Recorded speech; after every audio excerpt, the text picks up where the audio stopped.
We did talk about Sean Combs trying to get bond this time around with some new stipulations. We'll kind of ignore this.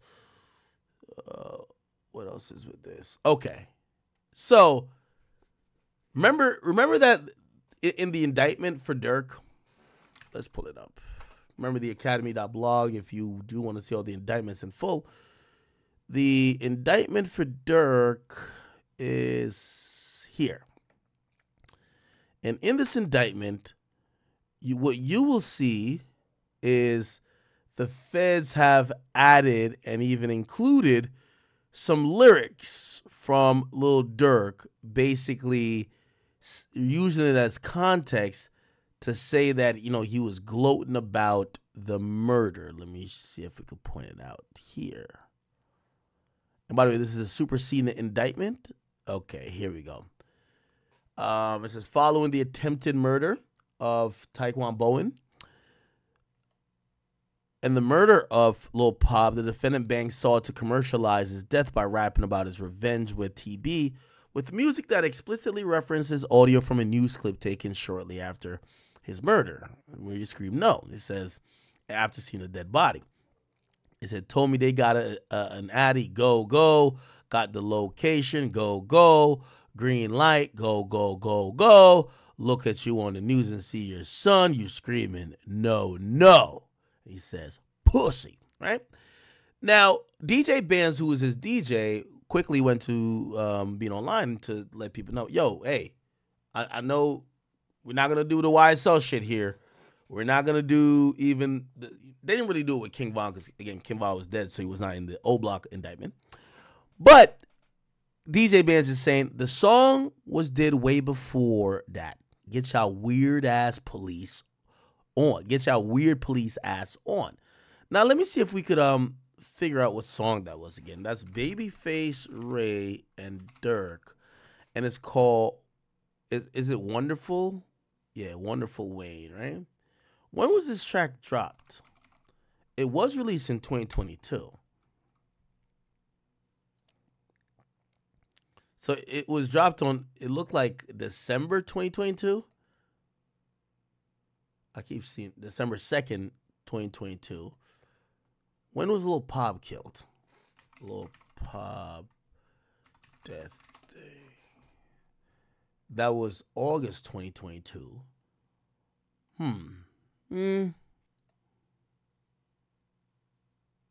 Yeah. Now, obviously, we have DJ Bands was saying, nah, this was done before. I think they'll have some, they'll have a reasonable way to be like, no, we did it before. But I think the feds are going to be like, okay, but we're not charging you with the lyric. It just makes for context. The context does match that when Quando saw the body of his cousin, he screamed out no. So we're just going to put it in for context. And they're not going to fight over this in court, just like even with the stuff that they put in Young Thug's case, they didn't really fight over, even though they both sides try to contextualize it. We're going to have to see, we're going to get a superseding indictment. I actually predict that there's going to be more lyrics used here. I seen someone send me a situation or send me like this, California law lyrics. There's a law that was put in California, that there was a California bill that was used. Hold on, I gotta turn this. Oh boy. Okay. Can I turn this? I gotta turn the ad blocker off. Sorry, Chad. Give me 1 second.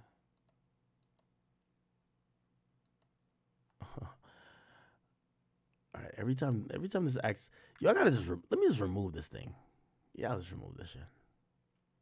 Because I have premium now. All right, I just removed it. Fuck it. Okay, I removed it. Ad blocker uninstalled. All right.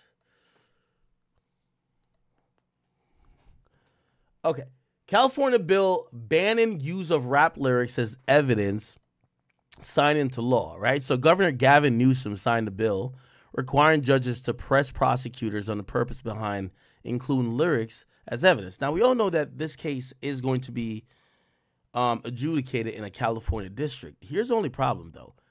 This is a California law, which is a state law. The court that Durk is going to be in is a federal court, even if it's within the District of California. So this law has no, sets no precedent or has no bearing on how the feds are going to use it. And we don't know how the feds necessarily look at lyrics, even though I continue to tell people that lyrics usually, you're not charged for what you say in a song. You're usually just charged for the crime, and the lyrics is there to make, give context, right? Okay, so it's a big win for creative expression. Governor Gavin Newsom signed the Decriminalizing Artistic Expression Act, which restricts the use of rap lyrics as evidence in courts in California. In August, California State and Assembly unanimously approved the bill AB 2799, speaking to the importance of the legislature at a virtual bill ceremony where rap artists like Killer Mike, Meek Mill, Too Short, Ty Dolla $ign, YGE40, and Tyga, as well as the CEO of Recording Academy, so that's basically like the Grammys, the people who put on the Grammys, Harvey Mason Jr., and leaders from the Black Music Action Coalition and songwriters from North America to join in the ceremony, okay? So this was something that was supposed to, and it is supposed to be in California. Now, California is like a very different place. We don't see much RICOs necessarily, especially when it comes to gang activity, because it's kind of like the home of gangland, and also the way how they police it there. The local authorities do a really good job, so the feds don't come in a lot. They do a really good job of, like, they have what's called gang enhancements and shit like that. So they be taking care of their own shit. The feds don't come in too much. But also, when it comes to like RICO and how they view certain stuff, is very different than other places, right? So, yes, even lyrics now, you would have to almost justify it in front of a judge why you're using lyrics. That's not the feds, though. The feds, you don't. So, again, this is just this. He's not charged for lyrics, but it contextualizes the nature of the crime and the fact that there was a braggadocious type of attitude towards the crime, right? All right. So, yeah, that actually doesn't count at all, if you ask me. Now, if you continue to ask me, do I believe that song is what DJ Ban said? It was done way before that? I don't know. Like, I'll go with his word. At this point, you might as well just take his word as a benefit of the doubt for now. But even the go shit felt like you were trying to set up him saying no, which we all know happened with Quando. And I'm going to be honest with you. Like, I think the feds are looking at it this way. The feds are looking at it to say, yo, Durk was desperate to let everybody know that he slid. Like, he was kind of, he wanted people to know, right? Like, he went on an interview with me, and he said, yo, you don't see people saying that no more, right? He rapped twice about no, right? Like, in a subsequent album that came from that, which there's another song, War About It, right? And chat, I'm not being federal here. Like, these are songs that are out. The feds are not stupid. They've spent way more time investigating Durk than I have probably even spent looking into Durk at all.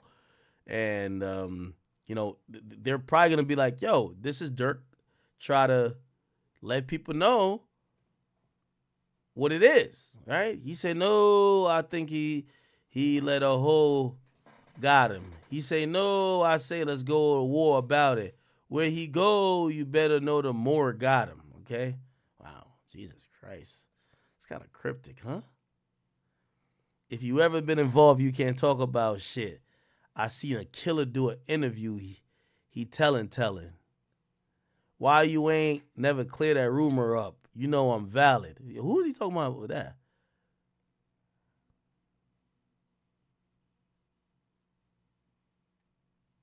Nah, he not talking about Vaughn. This annotation's wrong. See, I respond on Instagram. I know how to go about it.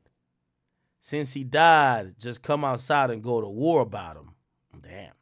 He say, no, I'm thinking he let a hole got him. Oh, shit. But yeah, you know, these are going to be like things that they're going to try to contextualize it with. I'm pretty sure Durk is going to, like, Durk's side is going to answer by saying this. Obviously, DJ Band's going to say that, but like, Durk's side and his lawyers are going to say, hey, listen, yeah, we're in a feud with this guy. We saw something on the news that was viral, probably inspired some raps, or shit, it was random. You know what I mean? Obviously, the random thing, I think it's hard to believe it's random. But he could say, yeah, we just rapped about it because we saw it on the news, right? Like, if it was something that wasn't public and Durk just randomly brought up that only people there would know, that would be more of a, bro, we got you. But that was a viral clip. Like, you know, I don't want to necessarily play the clip again, but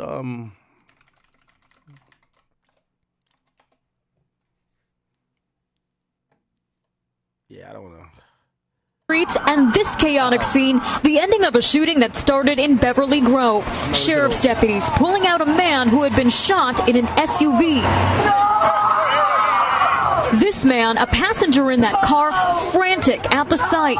It all started at this mobile gas station at 5:30. Okay. So, it's a viral clip, so it is what it is. We'll see, though. We're going to start having to see some more major evidence. And by the way, you know when we're going to get the major evidence on Durk? So, actually, let's look it up now. I think Durk is still there. FDC inmate search. We're waiting on Durk to, you know, I might have to hit somebody down there and figure out when do they transport people? Because Durk kind of waived everything, right? He waived everything to Banks. Durk. He's still there, I think. Let's see. Banks is a last name. Durk is a first name. Wait. No.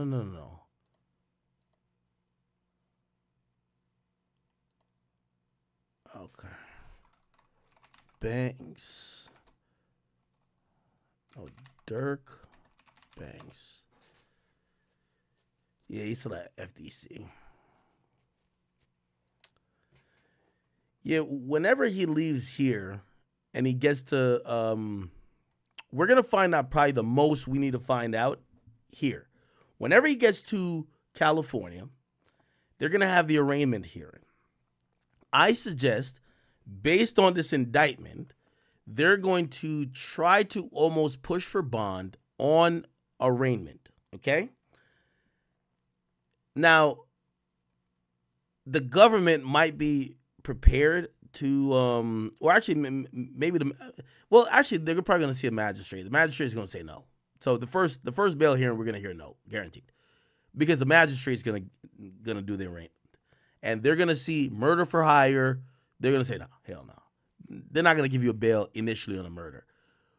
Then it's going to get assigned to a district judge, which I think it probably already is, because he got superseded, indicted into the other case, right? So the case he's in now, let me show y'all.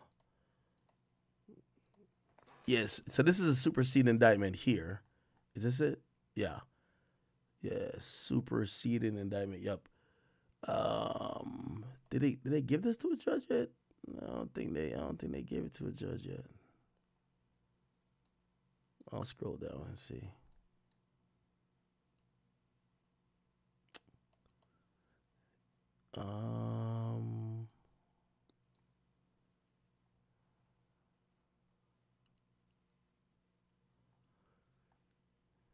Yeah, I don't know if it's been assigned yet. Yeah, so the magistrate is going to say no, just like with Diddy. Then they're going to get a district judge, and then the district judge, even though I think the magistrate, they're probably going to ask for information. They're going to say, yo, this guy's a famous guy. He didn't hire nobody. There's no proof that he sent money to nobody for no one to die. There's no communications that says go kill somebody. He is clearly indicted. He's clearly indicted because people have followed music and internet narratives to believe he is some big-time killer that is diabolically placing murder hits. That is not him. He's just an artist. It's all make-believe, okay? What did he say? He says, this is just props, or whatever he says, right? And then the government's going to come back with, actually, no. We have a wiretap, we have recorded conversations, or we have a witness. Once they say a witness is a snitch. So the witness is a snitch, no matter what. So that's when we're going to find out. That's coming soon. I'm thinking it's going to happen next week, if not by the end of this week. But as soon as they get him there, they're going to push for bond, and they're going to be like, why do you think y'all should get bond? He's going to be like, yo, this is an artist. He's rapped about the inner cities that he come from. He's from Chicago. He's been around, unfortunately, a lot of violent situations. And any type of his lyrics is only about, his lyrics is all about his own experiences. Also, he wasn't trying to leave the country. He was in conversations with I don't know, some people about booking some shows or whatever, or he was about to do something with his girlfriend for some anniversary. They're going to have some excuse, and then the government's going to come with mad information. Yo, we got a witness who recorded Dirk. We have a witness who will testify otherwise. We have this information. And I guess that's when his team is going to start preparing for what they're going to run into. A snitch, recorded conversations, proffers, a government witness. We'll figure it out, right? By the way, people are also they're falling back off the train of saying OTF Jam is a cooperant. Now, that is kind of interesting because it's not necessarily that he's not a cooperant. They're just saying that he's not the guy to have set this up in Dirk getting caught. So we'll see. We will see. Okay. Let me see what else is going on in this bitch.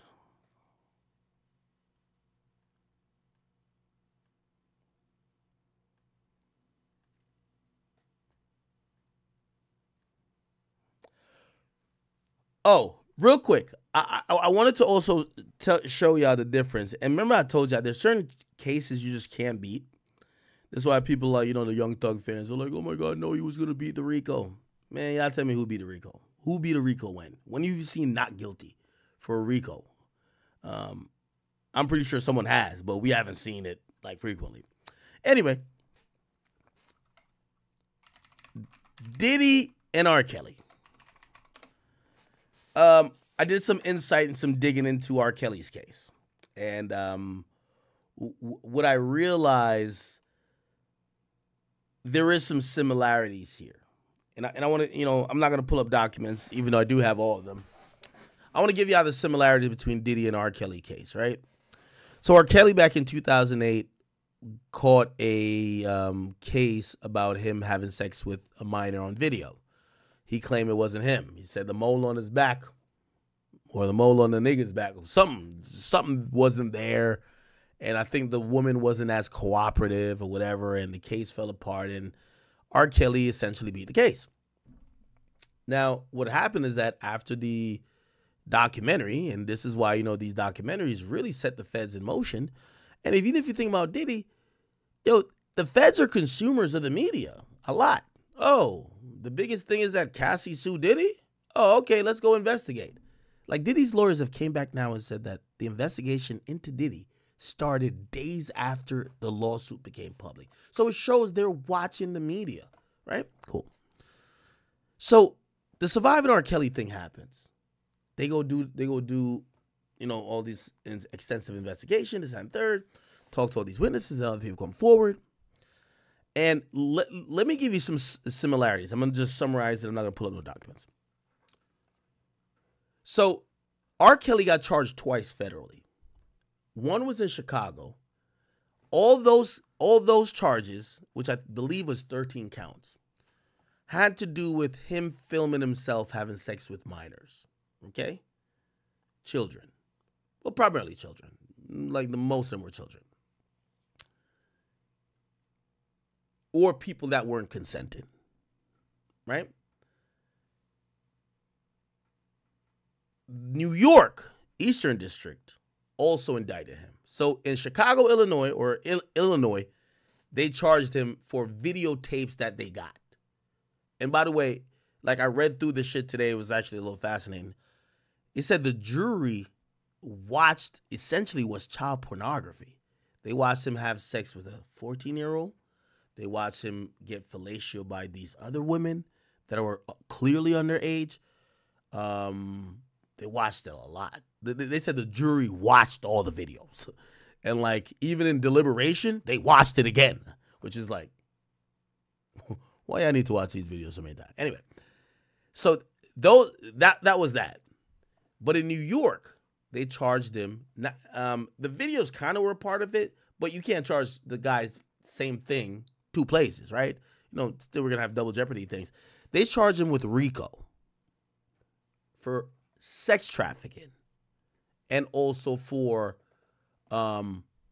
transportation by state in prostitution. Now, what you're going to realize is that Kelly's New York case looks very similar to Diddy's New York case. Now, granted, one was in the Eastern District, Diddy's in the Southern District. Let me tell you how everything went, and I'm going to give you a little bit more details too. Kelly's case in Illinois, he actually beat half of the counts. It was 13 counts. He beat 7 of them. So 7 of the counts of him supposedly having sex or, wanted sex with these people, the jury voted not guilty for 7 counts. But for 6 counts, he was voted guilty on. Okay? Okay. Now, I'm going to tell you why I'm telling you that. When you accuse someone of just sexual assault or just, filming like, say, child pornography, right? I keep telling you that it's so, like, a RICO is like an unbeatable case. So he beat 7 out of 13 in Chicago. But in New York, they hit that boy with the RICO. Okay? And it was 9 counts. They found him guilty on every count. And I think that's the important part. The way how they put these statutes in place, when they wrap it up in a RICO, you're cooked. Okay? Now, what ended up happening is that he got 30 years in New York, 25 years in Illinois. He was then he was supposed to run it. They were supposed to run it concurrently, right? So he was going to do 30, then 25. So he was going to be out in 55. But then he did an appeal to a judge, and then the judge said the 25 could be ran concurrently to the the 25 could be ran concurrently to the 30. So essentially, he's going to only do 30. Then he's going to come out on 5 years supervised release. Again, that case is shockingly and eerily similar, the one in New York, to Diddy. I'm going to give y'all some random details I just saw today, too. So I was reading through the whole thing. Which, by the way, y'all know why I pulled up all R. Kelly shit today. Also, I realized Kelly's also suing the United States. And then I realized he's suing, you know who else he's suing? He's suing Tasha K. Like, I've ran into her documents today. He's suing her. And as soon as he filed the lawsuit to her, her lawyers came back and said, hey, by the way, she's bankrupt. I didn't even know. I forgot she was bankrupt. So Tasha K's lawyer was like, yo, we ain't got none. We broke. So, and apparently that's a whole different issue. Apparently Tasha K leaked some conversation that he felt could prejudice his situation in post-conviction relief. And he felt that the jail system, like the people that worked in the Bureau of Prisons, allowed her to get that information, to leak it. So he sued the United States government, Tasha K, and a bunch of other people. Anyway, it's probably not going to go nowhere. Okay, here's some details. This is crazy. So in the Chicago case, yo, Kelly was paying out the ass. Yo, so this guy was like, he loved taping himself. He loved taping himself, and allegedly he loved taping himself, and he loved also having sex in front of people, which you're gonna start realizing is like a trend among some of these guys who get these charges, right? They love other people watching them having sex, which eventually those people then become witnesses, right? Like, yeah. Like, for example, one of them actually testified that some chick named Stephanie, who she said she was as well sexually assaulted by Kelly, she said she watched, I think it was a 15-year-old Aaliyah give Kelly head. Like, you know, yeah, Aaliyah's name is mentioned in the two. She was like, yeah, like Kelly would just have these people watch these women to suck him off. And they would look at him and just be like, bro, like, are you good? So anyway, the nigga was just wilding. At one point, he used to be on some shit. He used to tell the girls, like, he said one time he brought somebody, I guess he had a boxing ring in some spot, like in Chicago. He brought one of his homies there. I think the nigga name is Lewis. And then he had a girl hidden under the boxing ring. And he told the girl to come out and just suck the dude off. And the guy was like, what the fuck? And like, he was like mad. Like, these guys are like kind of perverse in like their fetishes. He'd be like, yo, say his name while you suck him off. And suck him off like you suck me off. And I'm like, God, like, these niggas are really like, they're out there with it. Like, I never really even like peeped into the R. Kelly case that much until I read. I'm like, nah, R. Kelly was a sick nigga, bro. This some other shit. Okay, so that was happening. Oh yeah, so apparently there's about like 5 to 6 videotapes. 5 to 6 videotapes of R. Kelly having sex with these underage women, right? And somehow, like, you gotta imagine, these are like VCRs or whatever it was. If that's what you're into, and you don't think you're above the law, you're not supposed to have everybody with the tapes.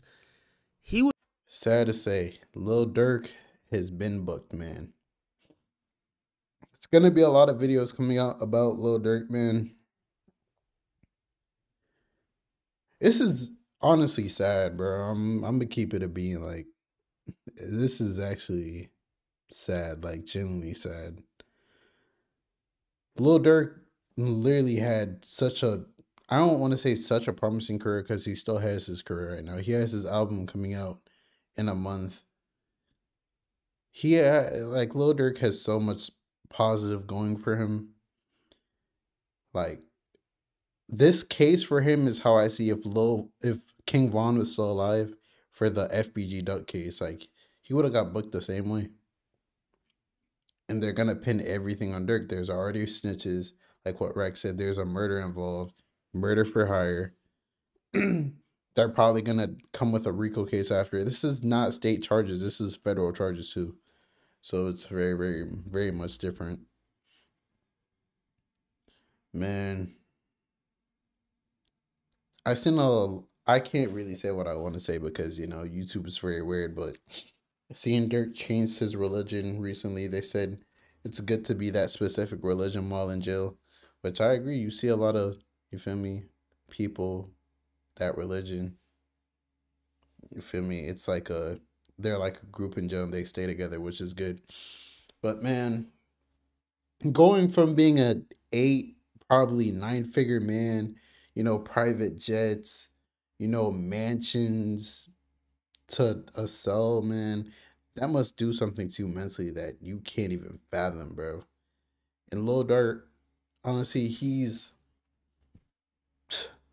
like, rap wise, he's like up there. Like, he's the 21 Savages, whichever tier is the Lil Babies, 21 Savage. You put Lil Durk right in that tier, like the tier right under the Kendricks, J. Cole's, Drake's, them. He's literally the tier right below them. And, you know, it's sad. Lil Durk's been in the game for so long, man. You told him about Slide for Von. He allegedly really did slide for Von. Now he's in this situation. All we could do is pray and hope for the best. You know, I'm consider myself a realist, and I'm looking at the situation. There's snitches, like all the evidence, like OTF cards for everything, and bro, like Lil Durk is the head of all of this. Like, I really just hope he doesn't. If Lil Durk gets life in prison, I know his heart's gonna drop. And how Lil Durk says that he hates snitches, how much he prides himself on hating snitches. Like, I always wonder to myself, if it's someone in Lil Durk's position, if it's either life in prison or you snitch and you get 5 to 10 years, are you snitching? Would you throw your whole life away? You're not gonna get to see any of your kids physically grow up anymore. All your money, you have all this money right now, but that money's not. You're the breadwinner, bro. Like 5 to 10 years, 20 years, who knows? All the families connected to you might be broke. Like, you're the breadwinner, bro. Like, it's a crazy world we live in, bro. I genuinely feel bad for Dirk, but man, it's hard to even feel bad for Dirk because then you'd have to feel bad for Quando, and it's the whole situation is just sad because it's all this literally started from King Von and Jania, bro. King Von, Asian Doll, Jania, like it's just woman, bro. Woman caused this whole thing to happen. It was a chain reaction, and now we're here. But it's your boy Big Egg News. Make sure you like, comment, subscribe, and please, please, please, please, please don't, like, woman holds so much power, bro. Like, it's so crazy. And I'm out.